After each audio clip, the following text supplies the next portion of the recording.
Hey guys, welcome back to my channel. आज हम बात करेंगे हिस्ट्रियोनिक पर्सनालिटी डिसऑर्डर के बारे में, जो कि क्लस्टर बी पर्सनालिटी डिसऑर्डर्स में क्लासिफाइड है। हमने क्लस्टर बी पर्सनालिटी डिसऑर्डर को स्टार्ट किया हुआ था और इसमें हमने दो डिसऑर्डर्स पढ़े थे, एंटी सोशल पर्सनालिटी डिसऑर्डर और बॉर्डरलाइन पर्सनालिटी डिसऑर्डर्स। आज हम उसका थर्ड डिसऑर्डर पढ़ेंगे, हिस्ट्रियोनिक पर्सनालिटी डिसऑर्डर। और ये उन लोगों में पाया जाता है जो एक्सेसिवली इमोशनल और अटेंशन सीकिंग बिहेवियर्स दिखाते हैं।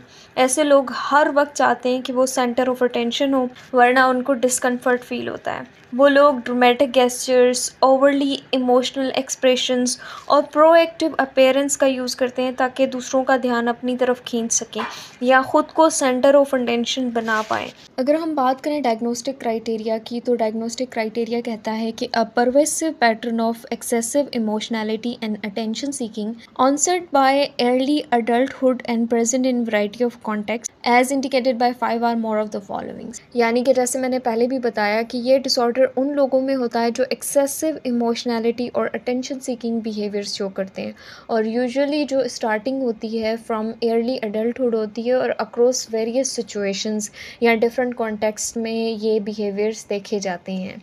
और डायग्नोसिस तब भी होता है जब नीचे दिए गए सिम्टम्स में से कम 5 सिम्टम्स प्रेजेंट हो।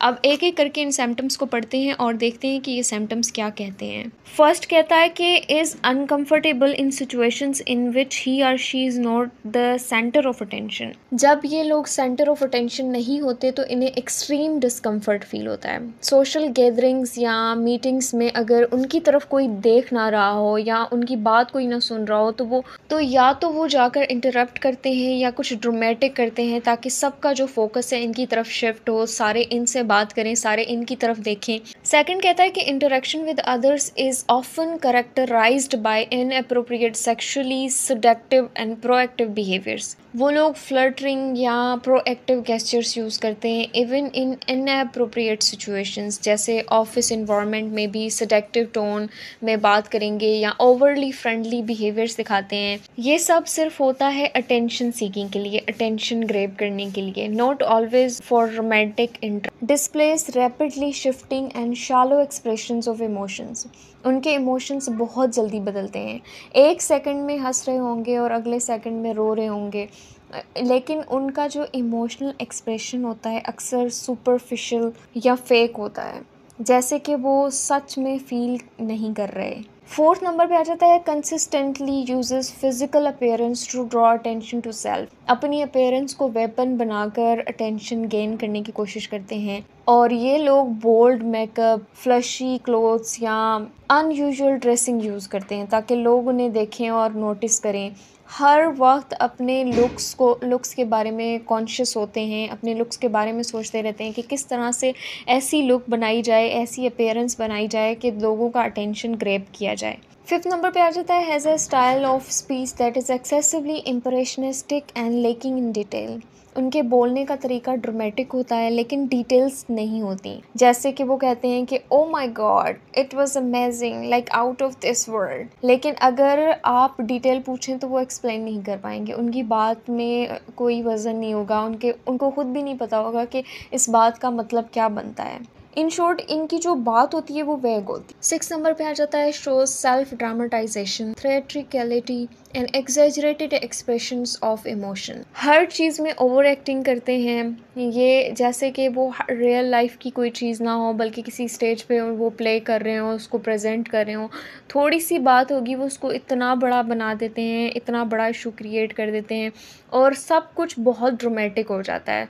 Their body language, tone, reaction सब ओवरली ड्रामेटिक होते हैं। 7 नंबर पे आ जाता है is suggestible, easily influenced by others and circumstances. वो लोग दूसरों से बहुत जल्दी इन्फ्लुएंस हो जाते हैं। अगर किसी फ्रेंड ने कुछ कहा या किसी सेलिब्रिटी ने कुछ कहा तो वो फ़ौरन से वही अडॉप्ट करना स्टार्ट कर देते हैं कि इनका ओपिनियन, स्टाइल या सोच या कुछ भी कोई भी चीज़ हो, इनको लगता है कि हमें जल्दी से इसको अपनाना चाहिए, अडॉप्ट करना चाहिए। यानी ऐसे लोग अपनी करने के बजाय दूसरों पे ज़्यादा रिलाई करते हैं कि दूसरों की वजह से जल्दी अपना बिहेवियर चेंज कर लेते हैं, अपना जो स्टाइल होता है वो चेंज कर लेते हैं। 8 नंबर पे आ जाता है considers relationships to be more intimate than they they actually are. वो लोग रिलेशनशिप्स का जो लेवल है वो एग्जेजरेट करते हैं। जैसे किसी अकाउंटेंट्स को बेस्ट फ्रेंड बना लेना या उसे बेस्ट फ्रेंड समझ लेना, या किसी से एक बार या 2 बार मिलने के बाद कहना कि we are so close, we are like soulmates. उनका जो इमोशनल इंटरप्रिटेशन होता है वो एक्चुअल रियलिटी से काफ़ी ज़्यादा दूर होता है, ठीक है। और वो एक्चुअली में ऐसी चीज़ें परसीव कर लेते हैं जो एग्जिस्ट नहीं करती। और ऐसे लोगों से आप पूछेंगे तो वो कहेंगे क्लास में सारे मेरे दोस्त हैं, जहाँ पे मैं काम करता हूँ वहाँ पे सारे मेरे दोस्त हैं, ये भी मेरा दोस्त है, ये मेरा सबसे अच्छा दोस्त है, ये मेरा सबसे अच्छा दोस्त। अच्छा, ये थी सारी सिम्टम्स जिनमें से 5 या 5 से ज़्यादा होनी चाहिए फॉर डायग्नोसिस, ठीक है। लेकिन एक चीज़ मैं यहाँ पे आप लोगों को क्लियर करूँ, एक होता है फंक्शनल इम्पेयरमेंट। ये सारी चीज़ें तभी हिस्ट्रियोनिक पर्सनालिटी डिसऑर्डर का क्राइटेरिया मीट करती हैं जब इनकी वजह से इंसान की पर्सनल लाइफ, रिलेशनशिप या जॉब अपीयरेंस या जॉब परफॉर्मेंस सिग्निफिकेंटली इम्फेक्ट हो रही हो, यानी उनका बिहेवियर उनकी ज़िंदगी में रियल प्रॉब्लम्स क्रिएट कर रहा हो। वरना ये सिर्फ पर्सनैलिटी ट्रेड्स भी हो सकते हैं। अच्छा, सिर्फ इस डिसऑर्डर के बारे में नहीं, हर डिसऑर्डर के बारे में मैं यही कहूँगी कि कोई भी डिसऑर्डर तब तक डिसऑर्डर नहीं बनता जब तक उसकी जो फंक्शनल इम्पेयरमेंट है वो क्लियर ना हो, ठीक है। अगर आपके अंदर सारी सिम्टम्स हैं लेकिन वो सिम्टम्स आपकी डेली लाइफ डिस्टर्ब नहीं कर रहे, आपकी पर्सनल लाइफ, रिलेशनशिप्स और जॉब परफॉर्मेंस सिग्निफिकेंटली इफेक्ट नहीं कर रहे, तो वो सिम्टम्स जस्ट रेड्स हैं, ठीक। सिम्टम्स कभी भी जो डिसऑर्डर के क्राइटेरिया में फॉल नहीं करेंगी तो हम उसको डिसऑर्डर कंसिडर नहीं करेंगे। अगर हम बात करें प्रेवलेंस की, तो ये डिसऑर्डर आमतौर पर 1.8% लोगों में देखा गया है और ज़्यादातर केसेस में फ़ीमेल्स में डायग्नोस होता है ये डिसऑर्डर। लेकिन कुछ साइकोलॉजिस्ट का कहना है कि जो जेंडर बायसनेस है उसकी वजह से डायग्नोसिस में फ़र्क पड़ता है। और अगर मैं बात करूँ इटियोलॉजी की यानी कॉजेज़ की, तो इस डिसऑर्डर के पीछे साइकोलॉजिकल, बायोलॉजिकल और एनवायरमेंटल फैक्टर्स का रोल हो सकता है, यानी कि क्लियर नहीं है, लेकिन कुछ रिसर्चेस और स्टडीज़ की बेस पे हम इन फैक्टर्स को देख सकते हैं। जैसे मैंने बात की चाइल्डहुड एक्सपीरियंसेस की, तो चाइल्डहुड में अगर किसी बच्चे को या तो बहुत ज़्यादा अटेंशन दी गई हो या बिल्कुल निगलेक्ट किया गया हो, तो उनकी पर्सनैलिटी में एक तरह का इम्बैलेंस डेवलप होता है। ये बच्चे सीख लेते हैं कि अटेंशन मिलना या लोगों का फोकस उन पर रहना उनकी वैल्यू को डिफ़ाइन करता है, जिसकी वजह से ये डिसऑर्डर उनके अंदर हो सकता है, ठीक है। और इसके अलावा reinforcement of appearance based validation, यानी ऐसे बच्चे जिन्हें रिपीटेडली अपीयरेंस पे फ्रेज मिला हो या बहुत ज़्यादा तारीफ मिली हो, जैसे उनकी लुक्स, ड्रेसिंग या चार्म को ओवर अप्रिशिएट किया गया हो, तो वो ये सीख लेते हैं कि अटेंशन और एक्सेप्टेंस सिर्फ तभी मिलती है जब हम अट्रैक्टिव या नोटेबल लगे। इसी वजह से अडल्टहुड में भी वो लोग अपनी फ़िज़िकल अपीयरेंस को ज़्यादा फ्रेज़ करते हैं ताकि वो हर सिचुएशन में सेंटर ऑफ अटेंशन बन सकें। इसके अलावा कॉग्निटिव बिलीव्स, जैसे एचपीडी के इंडिविजुअल्स में कुछ डिसफंक्शनल बिलीव्स होते हैं, डेवलप हो जाते हैं वक्त के साथ, जो उनके थॉट्स और बिहेवियर्स को कंट्रोल करते हैं। जैसे अगर एक बच्चे का बिलीव सिस्टम है या एक अडल्ट का बिलीव सिस्टम है कि अगर लोग मुझे पसंद नहीं करते या नोटिस नहीं करते तो मैं कुछ भी नहीं हूँ, ये बिलीव उनकी लो सेल्फ वर्थ को दिखाता है, जो सिर्फ दूसरों के रिएक्शंस पे डिपेंड करता है। इसके अलावा कुछ लोगों की बिलीव सिस्टम होता है, जो डिस्टॉर्टेड कॉग्निशंस होती हैं, उनमें ये बिलीव सिस्टम होता है कि मुझे हर वक्त चार्मिंग लगना चाहिए ताकि लोग मुझे पसंद करें। इस वजह से वो लोग ओवरली सेडक्टिव या अटेंशन सीकिंग बिहेवियर्स डेवलप कर लेते हैं। ये बिलीव्स उन्हें कॉन्स्टेंटली अप्रूवल सीकिंग और इमोशनली रिएक्टिव बना देते हैं। नेक्स्ट हम बात करते हैं डिफरेंशियल डायग्नोसिस की। हिस्ट्रियोनिक पर्सनालिटी डिसऑर्डर को डायग्नोस करते हुए कुछ और डिसऑर्डर से डिफरेंशिएट करना बहुत ज़्यादा ज़रूरी है। पहला तो आ जाता है बॉर्डरलाइन पर्सनालिटी डिसऑर्डर, जहाँ पर इमोशनल इंस्टेबिलिटी और सेल्फ हार्मिंग बिहेवियर्स प्रोमिनेंट होते हैं, जो कि हिस्ट्रियोनिक पर्सनालिटी डिसऑर्डर में मिसिंग होते हैं।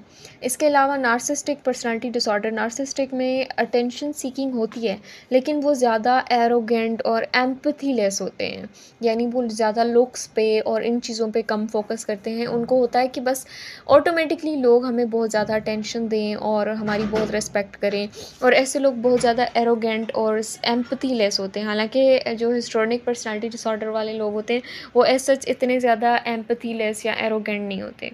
अच्छा, डिपेंडेंट पर्सनालिटी डिसऑर्डर दोनों में ही जो सबमिसिव बिहेवियर्स होते हैं वो होते हैं, ठीक है, डिपेंडेंट में भी और हिस्ट्रोनिक पर्सनालिटी डिसऑर्डर में भी। लेकिन डीपीटी में फोकस होता है कि कोई इन्हें छोड़ कर ना चला जाए क्योंकि वो बहुत डिपेंडेंट होते हैं। हालांकि एचपीटी में इनका जो गोल होता है वो अटेंशन सीकिंग होती है। इनका ये गोल नहीं होता कि कोई हमें छोड़ के ना चला जाए, इनको फ़र्क नहीं पड़ता है सच इतना ज़्यादा, लेकिन इनको बस ये होता है कि जहाँ पर हम हों वहाँ पर अटेंशन सारी हम पर हो।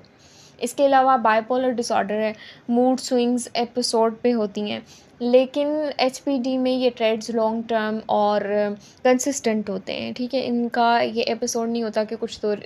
अगर मैं इसकी एक एग्जांपल आप लोगों के सामने बयान करूँ तो ये पिक्चर आप देखें कि ये एक गर्ल है जो हर गैदरिंग में बोल्ड और फ्लशी ड्रेसिंग करती है, हर वक्त फ्लर्टियस बिहेवियर्स दिखाती है, और अगर कोई उसे इग्नोर करे तो वो और ज़्यादा ओवरली इमोशनल हो जाती है और सीन्स क्रिएट करना शुरू कर देती है। वो हर नए अक्वाइंटेंस को कहती है कि you are my best friend even if she just met them, और वो हर वक्त दूसरों का फोकस अपनी तरफ चाहती है।